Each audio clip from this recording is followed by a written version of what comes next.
Have you ever felt? Are you listening? Good morning, you guys. Welcome to my channel. I am KeepGoingKat, and I am going to be doing a little coffee with Kat. Got it. So, I, every week, kind of put it out there, ask my followers questions, ask my group challenges questions, and I will be answering those questions for you right now. So let's get into it. First things first, do you have any new recipes that you are in love with and totally enjoying? Yes and no. I'm going to be totally honest. I'm like 100% a creature of habit. So the way that I kind of like change things up when I'm getting a little bit tired of like chicken, turkey, same kind of things, I kind of try to look at what I've been making regularly and see how I can change up the marinades. So my go-to marinade for my chicken was like a spicy kind of barbecue sauce, homemade sauce that I was making. Now I've been doing more of like lemon, garlic, parsley, rosemary, kind of more of like an herbed citrusy chicken marinade. So that's been kind of like a good way to change it up. And another way to keep from getting bored, I will take all of my meal prep chicken. So say if I'm doing like 2 pounds for the week, I'll separate it up into like quarters, and then I will do different marinades for every single one of those chickens. And I really find that that like makes such a big difference. So how can you get more protein without like chewing on meat all day long? I think that the best way to do that, number one, find a protein powder that you really like. And this is going to vary for every single person. Some people do better with whey, some people do better with like egg white protein. So it's going to be really finding something that works for you. And I would say definitely ease into using those protein powders gradually. I wouldn't say like go for a double scoop your first go. Try a little bit of it, see how it works in your stomach, and then maybe move on from there. Another way you can get more protein is adding it in sneaky ways to your meal. So if you're having like a grilled chicken salad, there's already a large amount of protein on that, but you can add, say, whole garbanzo beans to that salad, or you could add some nuts, or you can add edamame or something else that has protein throughout the day. Another way to make sure you're getting enough protein is adding it to your snacks. So if you're having, say, a piece of fruit as your snack, maybe having a small side of turkey jerky or some lunch meat, a handful of seeds or nuts, that'll be a good way to up the protein. And making sure you're getting a little bit of protein throughout the day instead of trying to get like a large amount of protein all at once. So those are those questions being answered. Another question, how do you stay on track during the holidays? I mean, Aunt Sue's pie is so good, you're going to be getting invited to this party and that party, and there's going to be cookie platters everywhere. Now, the best advice I can give to you is start to be the ultimate foodie. Start to look at the food that's available and decide that you only want to taste the best of the entire spread. So if there's something every year you look forward to, like I know I couldn't go a Christmas without my dad's sticky buns. They're like cinnamon rolls with like brown sugar and butter and like nut crack on them. I don't even know what's on them. I couldn't go a Christmas without those, and I would be really like sad if I missed it. So I'm not saying you have to never eat any of your favorite foods, but instead of eating everything and surveying everything, I mean, you know what those store-bought little iced cookies taste like. Instead of tasting everything, stick to the things you know you really, really want to have. Stick to those things that you know you don't get to have very often.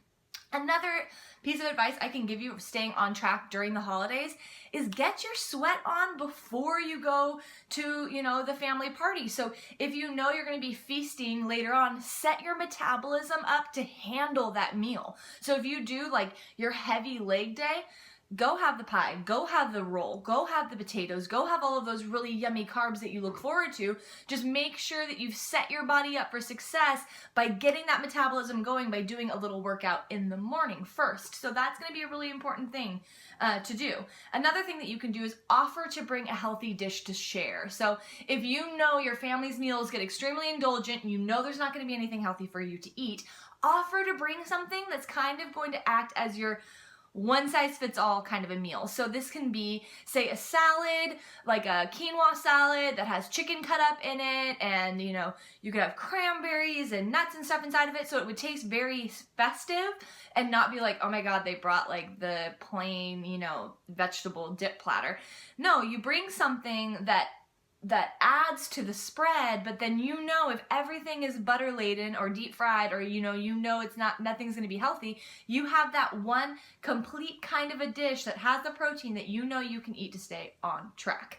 I would say another major tip of advice is memories over macros any day of the week. Like, if you are avoiding social settings just so you can try to lose a pound before next week, that's not going to be maintainable. That's not going to be a fun way to live your life. So figure out ways where you can give yourself that 80% of on-track healthiness and have that 20% indulge. So especially when it comes to these holiday seasons, don't chuck it into the fuck it bucket every opportunity that you get to eat and say, oh, I'll eat everything and worry about it when the new year comes. No, start to choose. Be that foodie and go, yeah, that sounds like a really good thing for me to be eating. Yeah, this really will, satisfy that holiday craving. Make sure your choices are really, really worth it. Carbs. Okay, so I know some people are really afraid of eating carbs late at night or feel like there should be a proper timing. I'm a firm believer that you can take your macro recommendation and you can put it into whatever window works best for you. So intermittent fasting is something that, people in the fitness industry talk about often. And basically what that means is putting your food eating time into a certain window and having a window of time where you're not eating. So some days I end up doing this it just kind of happens. I'm not doing it on purpose. But say if I have pizza and beer and a bunch of treats, for dinner, I wake up in the morning, I'm still a little bit full, waiting until say maybe 10, 11 o'clock in the morning to have your first meal would be like an intermittent fast. So if you stopped eating, say at 8 p.m. and then you wait until 10 or 11 a.m. the next day, then you're going to have your eating window be a little bit smaller. So this can be helpful for somebody, especially if you're in a cut type of macros and you don't have a lot of carbs to work with.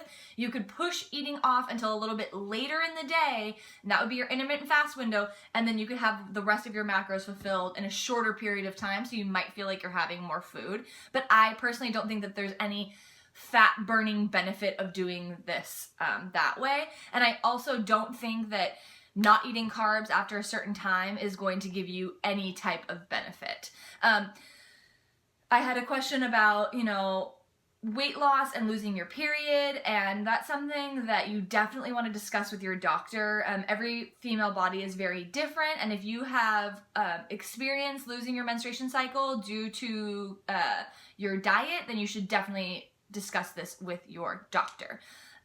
Abs. How do you get abs? I get questions about this all the time. Can you even see them right now? Abs are something that if you're not eating right, they are not going to show up. And that can be, you could be eating extremely healthy, and maybe eating the wrong types of foods that might not be reacting with you well, that maybe result in maybe making you bloated. So sometimes you need to do some type of an elimination diet and kind of figure out what might be making you bloated. Another thing with abs, if you aren't at a lower body fat percentage, it's going to be really hard for your abs to show through. So maybe not stress about that too much. Thank you guys so much for watching Coffee with Kat. If you have questions you'd like me to answer next week, go ahead and leave them in the comments below, and make sure you subscribe so you never miss one of my fit tips. I am so excited about the November challenge. These women are going to kick ass.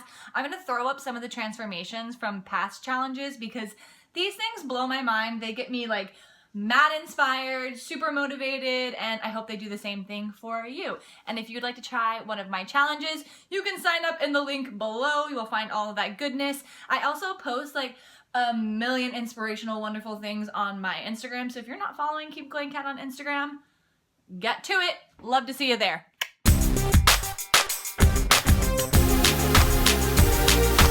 No negative self-talk. I mean, if you were standing there and your best friend was standing in front of the mirror and she was like, God, I'm so fat, what would you say? What would you say? So if you are constantly saying those things about yourself that you wouldn't even say to your best friend or your sister or your mother, why would you say them about yourself? If you can't even be your own cheerleader, you can't expect to be successful. You have to start loving the body that you're in, and then you can start the process of improving it. And there's nothing wrong with loving your body and wanting to improve it. So Be your own cheerleader and don't be your own worst bully. Don't be your own worst enemy. Negative self-talk is the ultimate dream killer. So stop comparing yourself to other people and only focus on what you can do presently to make your life and your situation better.